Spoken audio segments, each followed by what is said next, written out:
Olá, amigos. Muita paz. Obrigado ao Centro Espírita Ibirajara por mais esse convite. Então, nós estamos aqui juntos para mais um estudo, né, de reflexão sobre a doutrina espírita, sobre o Evangelho de Jesus. E hoje nós vamos focar nas perguntas 886 a 889 do Livro dos Espíritos. Essas perguntas estão reunidas sob o título Caridade e Amor ao Próximo, né? Então, na pergunta 886, Kardec inicia perguntando: qual o verdadeiro sentido da palavra caridade como a entendia Jesus? Ora, a gente não pode, né, tratar desse tema sem nos lembrarmos daquela lição máxima, né?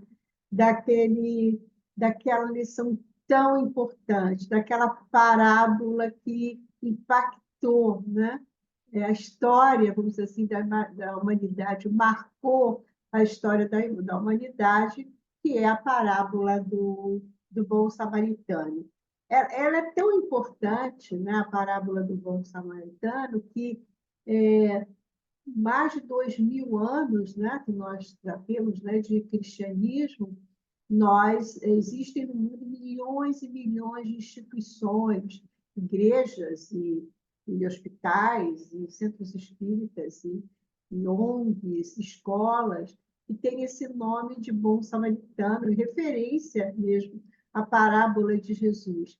E essa expressão de que são chamadas algumas pessoas bons samaritanos, né? Também ficou uma expressão no mundo inteiro daquelas pessoas que fazem o bem sem olhar a quem, daquelas pessoas que fazem o bem desinteressadamente, né?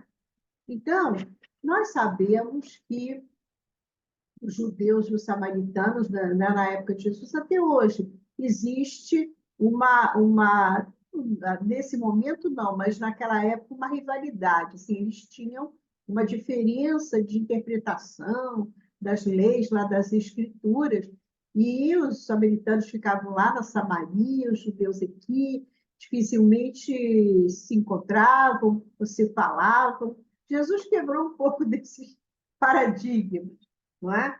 Mas um dia o samaritano, andando lá na estrada, né, na estrada de Jericó, ele viu aquele judeu, aquele homem caído, já quase morto, tinha sido extremamente maltratado, né, pelos ladrões, e ele se compadeceu. Ele se compadece daquele homem, ele cuida daquele homem, ele leva esse homem para uma estalagem, né, na estrada, e cuida dele. No dia seguinte, quando ele tem que ir embora, ele deixa um dinheiro para o estalajadeiro e diz: Olha, eu vou voltar para saber, né, como ele está. Então, gente, essa história maravilhosa, né, do Evangelho de Jesus, ela sintetiza, ela é riquíssima em milhões de detalhes. Ficaríamos horas analisando detalhe por detalhe dessa história, né? Mas ela sintetiza tudo aquilo que Jesus traz para a gente sobre o que é caridade.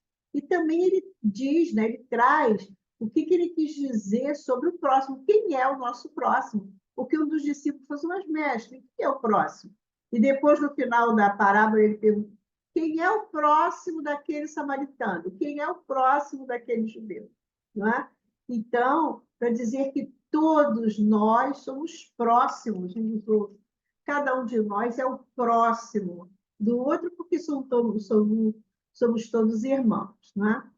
Então, ao responder essa pergunta de Kardec, qual o verdadeiro sentido da palavra caridade, como a entendia Jesus, os espíritos responderam que a caridade, como entende Jesus, ela é composta de benevolência para com todos, indulgência para as imperfeições dos outros e perdão das ofensas. Né?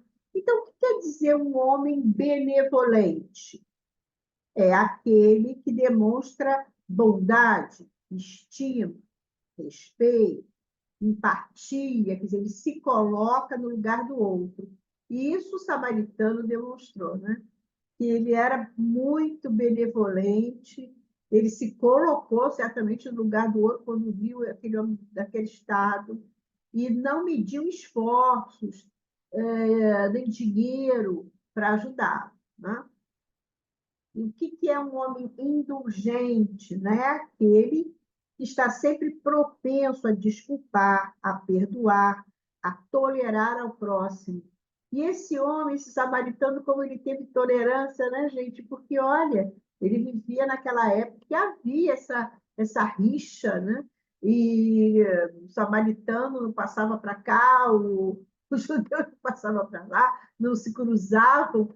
No entanto, ele não se importou de quem era aquele homem, se ele era judeu, sabia naturalmente que era judeu, e cuidou dele sem pensar.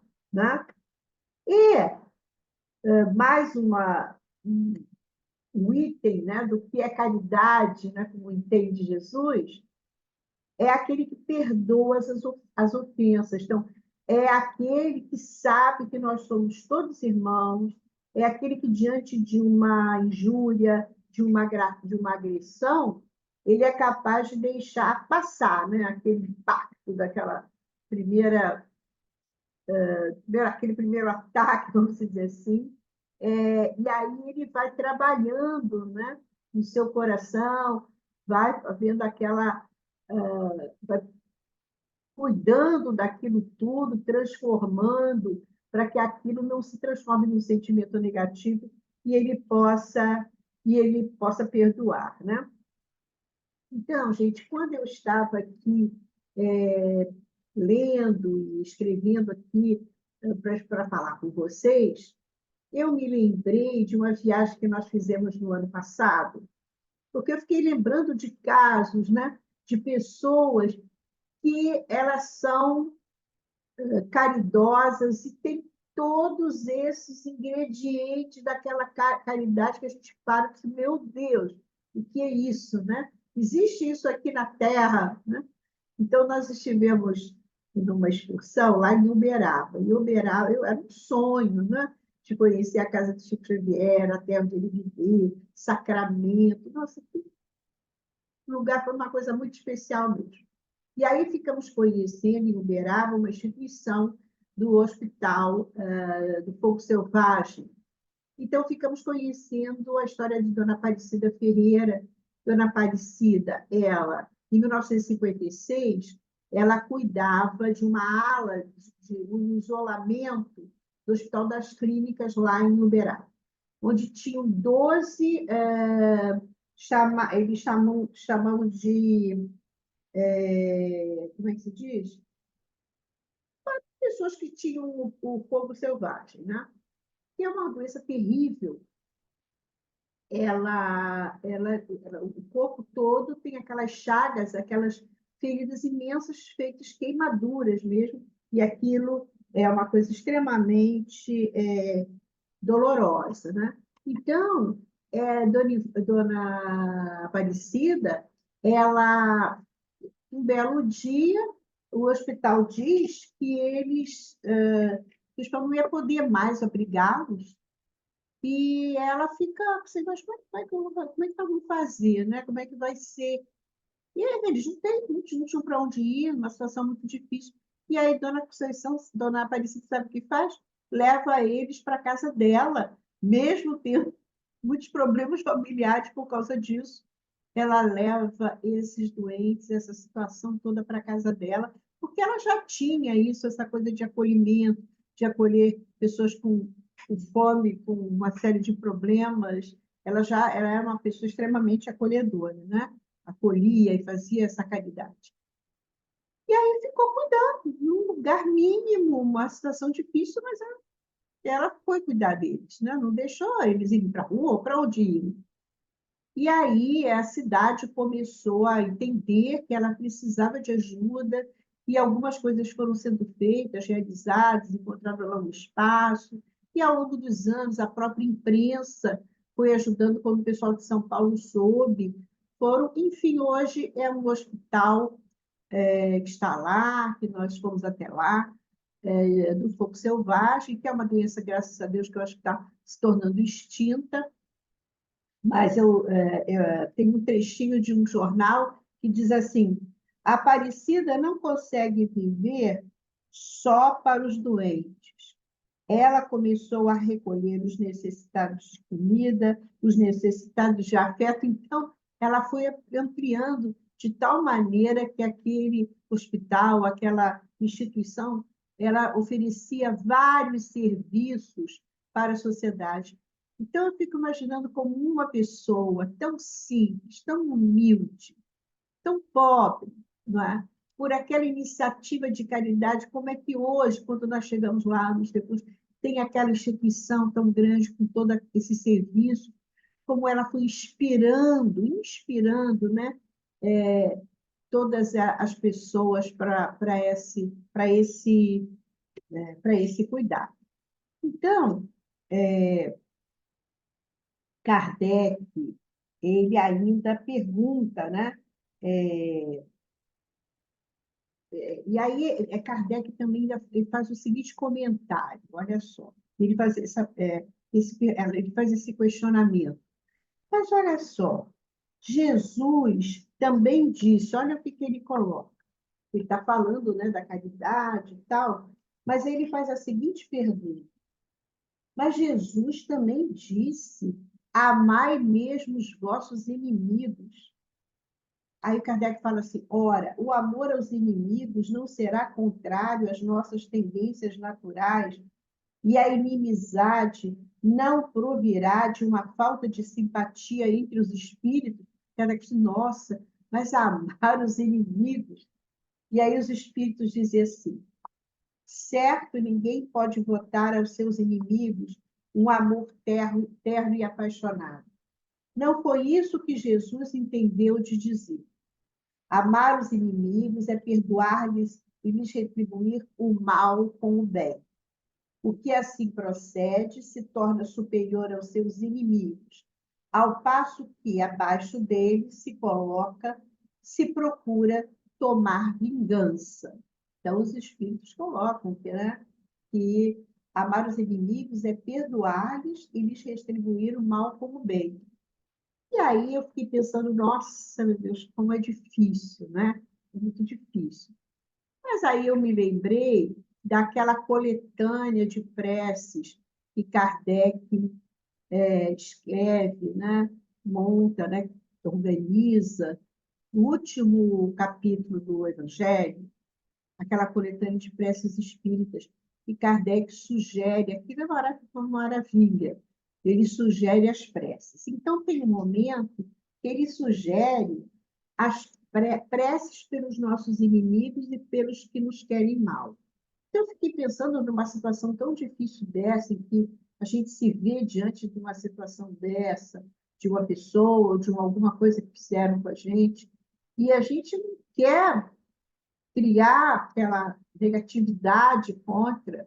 E aí eu me lembrei da prece, eu vou ler para vocês essa prece que eu acho que pode ajudar muito nessa hora. Ele diz assim: meu Deus, perdoa o mal que me fez e o que me quis fazer. Como desejo me perdoes. E também ele me perdoe as faltas que eu haja cometido. Se o colocaste no meu caminho, como prova para mim, faça-se a tua vontade. Livra-me, ó meu Deus, da ideia de o maldizer e de todo desejo malévolo contra ele. Faze que jamais me alegre com as desgraças que lhe cheguem, nem me desgoste com os bens que lhe poderão ser concedidos, a fim de não macular minha alma por pensamentos indignos de um cristão. Possa a tua bondade, Senhor, estendendo-se sobre ele, induzi-lo a alimentar melhores sentimentos para comigo. Bons espíritos, Inspirai-me o esquecimento do mal e a lembrança do bem. Que nem o ódio, nem o rancor, nem o desejo de lhe retribuir o mal com outro mal me entre no coração, porquanto o ódio e a vingança são só próprios dos espíritos maus, encarnados e desencarnados. Pronto esteja eu, ao contrário, a lhe estender mão fraterna, a lhe pagar com o bem e o mal e auxiliá-lo se estiver ao meu alcance.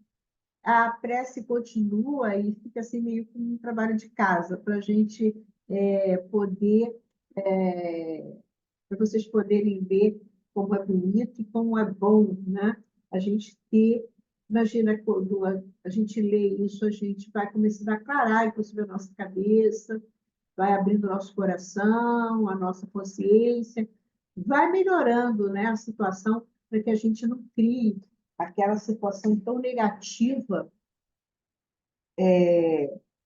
contra ninguém. Essa prece eu acho que auxilia muito. Muito bem. Aí Kardec continua, né? Ele faz a seguinte pergunta: o que se deve pensar da esmola? Porque ele começa a se preocupar com essa questão também de como a gente ajuda, como deve ser a ajuda. E a esmola? E aí os espíritos dizem que toda a sociedade ela se baseia na lei de Deus. O que se baseia na lei de Deus, ela deve prever a ajuda ao fraco, aquele que não pode trabalhar, garantindo a ele uma vida sem humilhação, uma vida sem ele ficar à mercê, para comer à mercê de uma medalha, de uma pessoa ou de outra. Né? Infelizmente, é isso que, na verdade, nós assistimos, né? No dia a dia das nossas cidades, no dia a dia das nossas ruas. Então, hoje mesmo, aqui no meu bairro, é muito, muito intenso isso, né?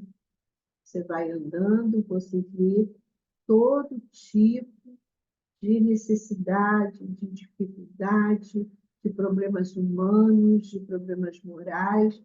Você não tem como, né, se desligar disso. Aquilo ali você vai vivenciando a cada momento, cada rua, a cada esquina, né? Então, hoje eu estava andando na rua com meu filho e eu assisti a uma cena, nós estávamos andando, de repente, um carro parou, a moça saltou rapidamente, e aí nós percebemos, assim, do lado da gente, que tinha uma senhorinha sentada na calçada, muito franzina, muito magrinha, muito frágil. A gente dava aquela sensação mesmo de que ela estava muito só mesmo, né? Assim, então, essa moça chegou com uma bondade, um carinho, falou com ela, deu para ela alguma coisa, mas foi muito carinhosa. E aquilo foi, nos tocou aquela cena, ela voltou correndo para o carro, ela não podia nem parar ali onde ela parou. Eu tenho a impressão que ela passou, viu essa senhora e voltou imediatamente para ajudar. Isso nos inspirou também, porque quando nós vimos, nós também, imediatamente, o meu filho tirou, foi ajudar, também falou umas coisinhas boas para ela e tal, nós seguimos. E eu disse assim, nossa, aí eu li aqui a mensagem de São Vicente de Paulo, porque São Vicente de Paulo é um dos espíritos que responde à pergunta 888A sobre essa história da esmola, né? Então, ele diz que a esmola ela não é reprovável, mas a maneira como é dada, né? E, naquele momento, aquela moça, ela foi uma cena tão bonita, porque a gente não vê, né? A gente só vê, às vezes, a pessoa se dar, mas ela se tocou muito, ela viu, ela olhou e viu, né? Nós vimos passar e não vimos ver. Se não é essa senhora, essa moça, era uma moça muito jovem.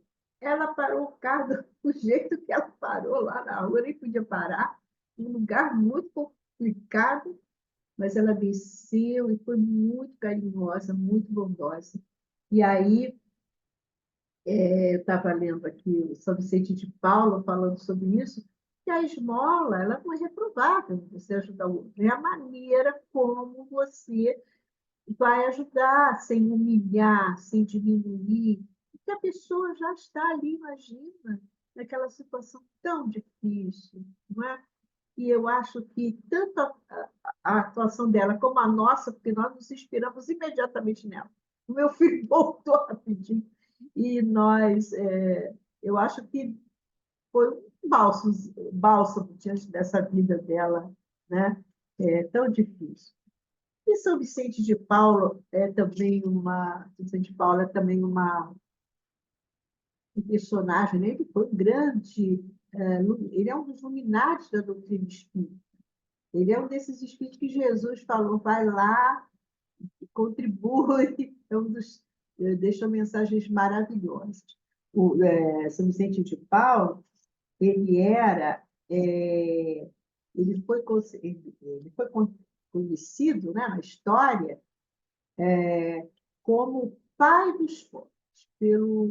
Ficou muito famoso, era um homem extremamente humilde, né?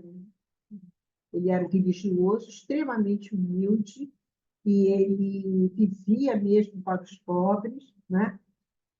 E foram criadas ao longo de todos esses anos, essas centenas de anos, foram criadas várias instituições inspiradas pela sua bondade, pelo seu amor aos pobres, né? Que vivem, né? Seguem os seus exemplos, os seus ensinamentos.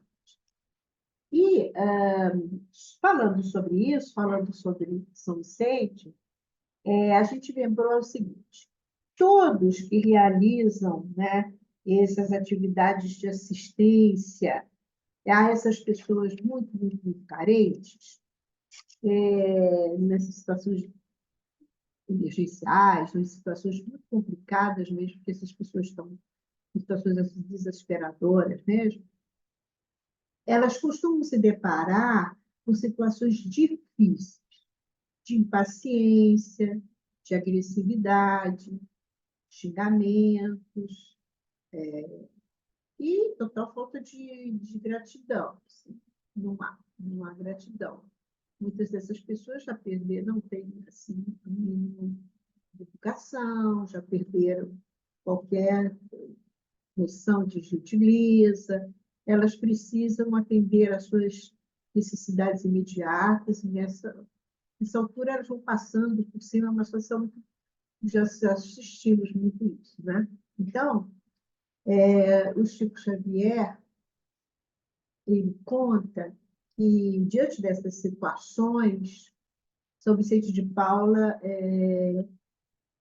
ele ensinava, né, as irmãs de qualidade, por exemplo, aqueles grupos, né, que trabalhavam ativamente com isso, ele dizia assim: minhas irmãs, muita tolerância com os hóspedes de Jesus, pois eles são impacientes e exigentes. Então, portanto, além, né, da benevolência, da indulgência, né, do perdão das ofensas, né, a gente tem que incluir também, gente, a paciência, né? Lembrando São Vicente de Paulo com os hóspedes de Jesus. A paciência gigantesca que se tem ao atender essas pessoas. Todas essas virtudes que os espíritos colocaram, né, dentro da caridade, mas também muito, muita paciência. Aí eu fiquei me lembrando, né, dos voluntários que trabalham lá no Rio Grande do Sul, né, com aquelas milhares de pessoas, e não são profissionais assalariados, não, é muita gente que foi para lá, o Brasil inteiro foi para lá como voluntário, gente. Foi para lá para trabalhar, para ajudar. E aí eu fico imaginando, né? Imagina de você lidar com milhares de pessoas que tiveram a sua vida mudada da água de um dia para o outro. perderam a casa, perderam o carro, perderam os seus animaizinhos, perderam todos os seus pertences, pior, perderam seus entes queridos. Então, imagina como é lidar, como a benevolência, a paciência, a tolerância, o perdão a qualquer xingamento, né? Como essas pessoas têm que carregar isso no coração, nas mãos, para poder lidar com essas pessoas que estão passando por essa prova tão dolorosa. Então, nós temos que orar muito, né, por eles, por essas vítimas também da enchente, mas também por esses voluntários, por todos esses que trabalham para que essas pessoas possam ir aos poucos reconstruindo suas vidas, não perderem a sua esperança, que é o mais importante ali naquele momento.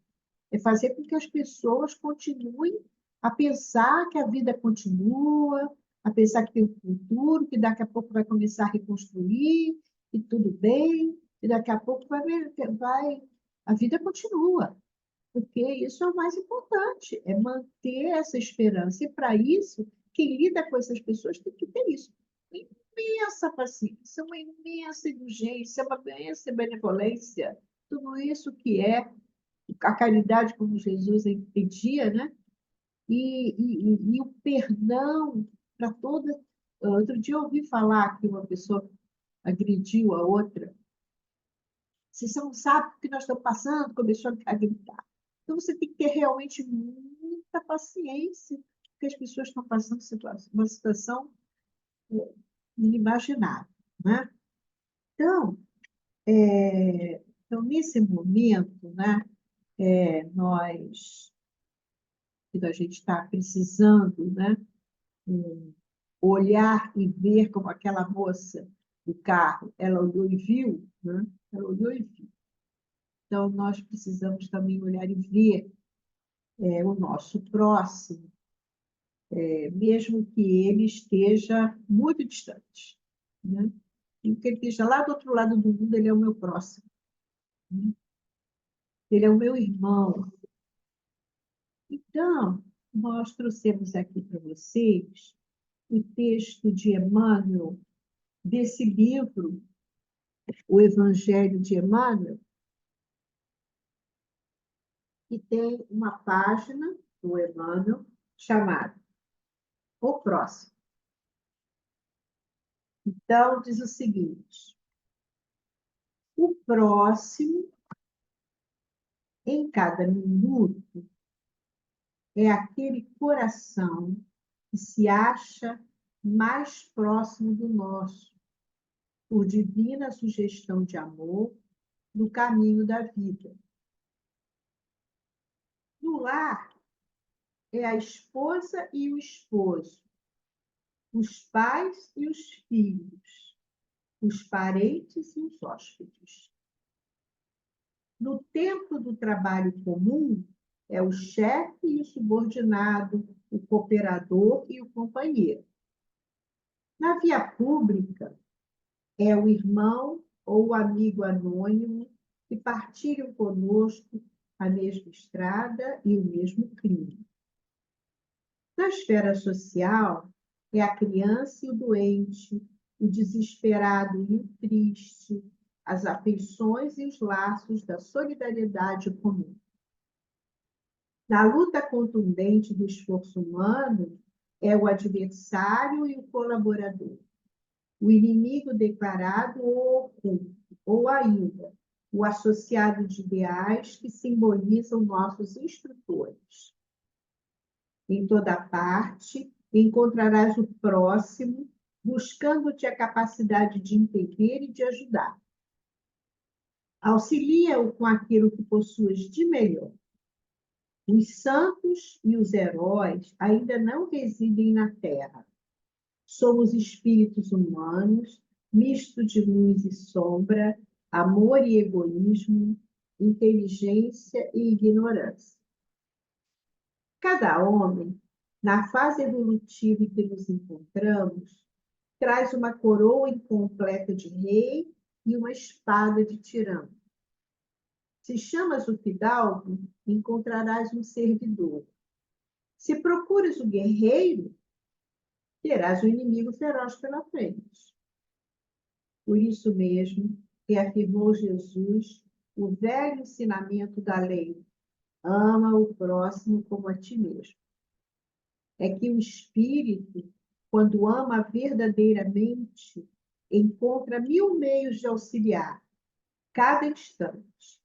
E o próximo, na essência, é o degrau que surge diante do nosso coração por abençoado caminho de acesso à glória celestial. Então, meus amigos, muito obrigado aí pela atenção. Fiquem em paz, fiquem bem e até a próxima.